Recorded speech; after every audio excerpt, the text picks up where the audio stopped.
everyone, and welcome to Journey with the Kellers. My name is Amanda Keller, and today we are back in the Keller kitchen. So today we are going to be making something from the official Wizarding World cookbook. So today's recipe is Xenophilius Lovegood's tea bread. I have so much trouble saying that name. But anyways, this is Luna Lovegood's dad. All right, so what you're going to do first is there's a couple things you'll want to do ahead of time. First of all, you're going to want to bring some water to a boil. You're going to need 1 1/4 cups. So bring some water to boil and then measure out 1 1/4 cups in like a measuring cup or something. And then you're going to take 2 bags of English breakfast tea and soak it in there for about 10 minutes. You want it to be really strong tea. Mine's almost done soaking, so by the time we get to the point of adding it, it should be ready to go. The other thing that you're going to want to do is to either use butter or oil for greasing a loaf pan. I used shortening. You guys can use whichever one you want to use. And then also preheat your oven to 350 degrees. Okay? All right, so the first thing, once you get your tea bags soaking, you're going to take 2 eggs and put them in a bowl. Okay, and then you're just going to whisk those eggs until they're nice and smooth, okay?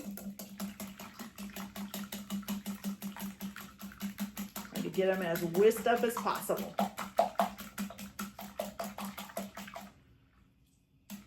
Almost there. Still a little bit of chunks of yolk, so we want to try to get rid of that.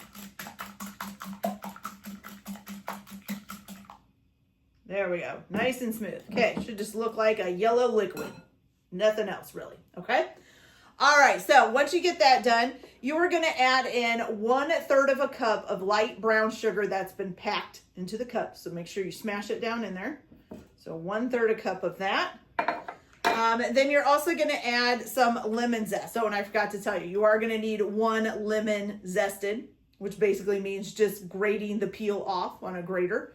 And it says that it should be about 1 tablespoon. I think that looks about like 1 tablespoon. So we're going to go ahead and put that in there. Okay. Oh, I think I left the sticker on. Thank goodness I got that and it didn't fall into the bowl. That would have sucked. Okay, there we go. All right, so you got that. Now you're going to need some vanilla extract, which you need 1 teaspoon of vanilla extract. 1 teaspoon. Okay, good. Then you're also going to need, let's see, does it say anything else? Oh, no, you're going to whisk that all together. So let's whisk that all together here.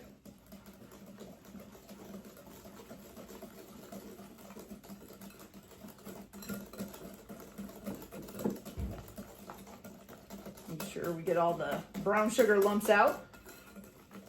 Okay, that looks good.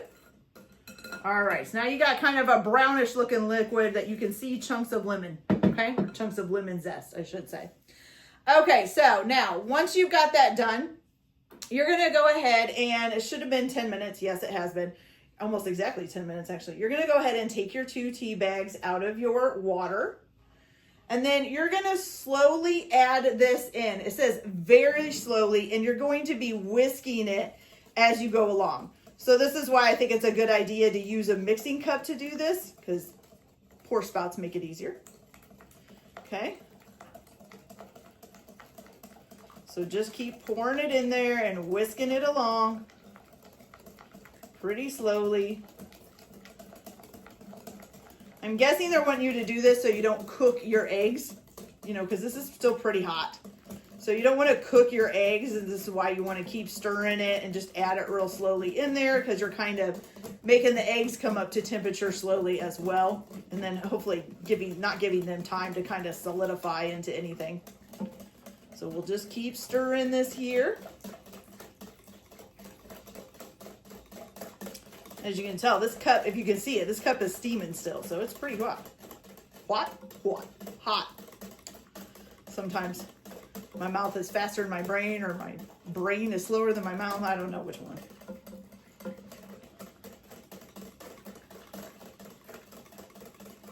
Okay, we're almost there.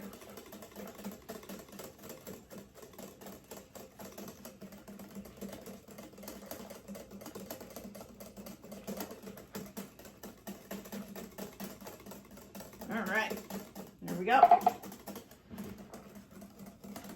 hope this doesn't taste like whatever juice it was that he served Harry and Ron and Hermione at his house the one time, because if it tastes like that, it didn't look like it tastes very good, did it? Okay, so now we've got that done. So now what you're gonna do is you're gonna add 2.5 cups of flour. Okay.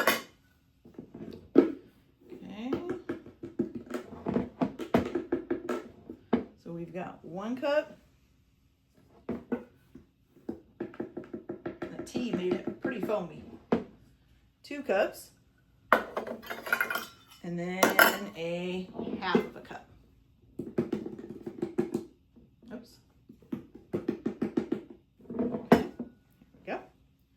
All right, and then also you're gonna add in a 1 tablespoon of baking powder. All right, 1 tablespoon baking powder. Okay. These out of the way. All right, and then a 1/2 teaspoon of kosher salt. Now, I don't do the different kinds of salt, the kosher salts and all of that. I just do regular granulated salt. If you have kosher salt and you want to use it, go ahead. Otherwise, using regular salt is just fine. Just don't use too much, like I almost did. I don't want it to be too salty. Okay, so 1/2 teaspoon of kosher salt. And that's it for this part, okay? And then you're just going to fold it in until it's combined. So we're gonna fold it in here. So basically, just kind of go down. I usually start on the side of the bowl, go down to the bottom and come up, and just kind of do circles like that. You can also go the other way, come up top first, go down through the bottom and come up the side. Whichever way works for you. Fold it in there real good. I've never had bread with tea in it.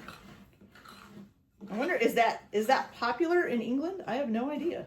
I know tea is popular in England. I don't know if it's popular in their breads. Well, this is kind of like a dessert bread, so. All right.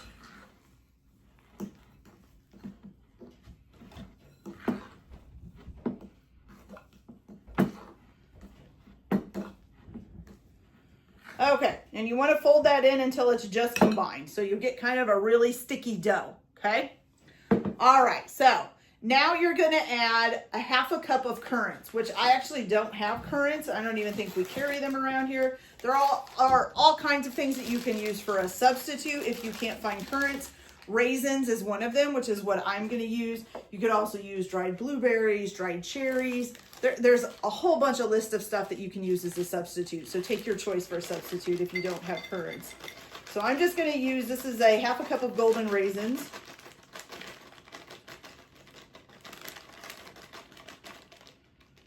Okay, a little bit more. Oops, a couple of them fell in the bowl. It's all right.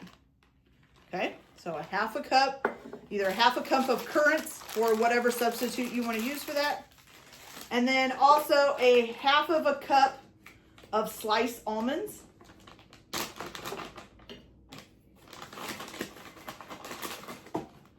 Oops, just knocked my raisin box off. Okay, sliced almonds. All right, and then you're gonna, where am I? Oh, my fork's right there. Losing my mind sometimes. Okay, so then you're just gonna stir this again just until it's combined again. So kind of do like a folding movement again and get everything mixed in. Make sure you get the raisins and the almonds to the middle of the batter so that you don't just have almond and raisin covered bread instead of it being in the bread. Okay. Does not take very long to combine at all. Okay, once again, pretty sticky batter. As you can tell, it's really sticky. And it's got, you know, lumps of almonds and raisins in it now. Okay, so now you're gonna take your greased loaf pan and you're gonna put this in there.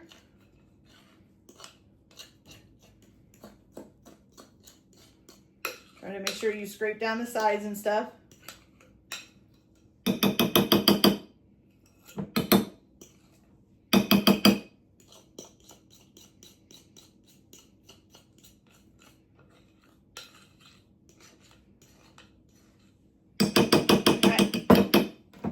And then you're just gonna smooth it out as best you can, okay?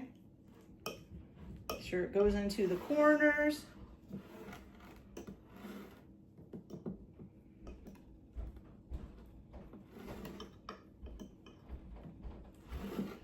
There we go. All right, perfect. Maybe. There we go. Okay. All right, so once you get that all smoothed out, you're gonna place this in the oven and bake it for 55 to 65 minutes or until like a knife inserted in the center comes out clean, okay? Then you're gonna cool it completely on a wire rack before slicing it, okay? So I'm gonna go ahead and pop this in the oven at 350 degrees for 55 to 65 minutes until a knife comes out clean from the center. And then I'll put it onto a cooling rack and let it cool all the way before I slice it and come back and we'll try it and see how it tastes. Let's hope it's good.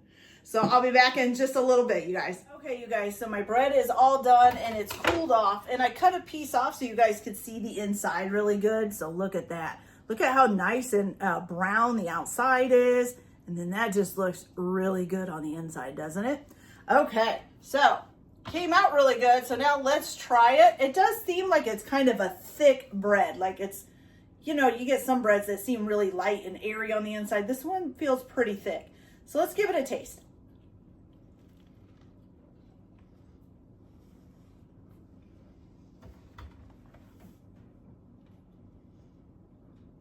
Okay.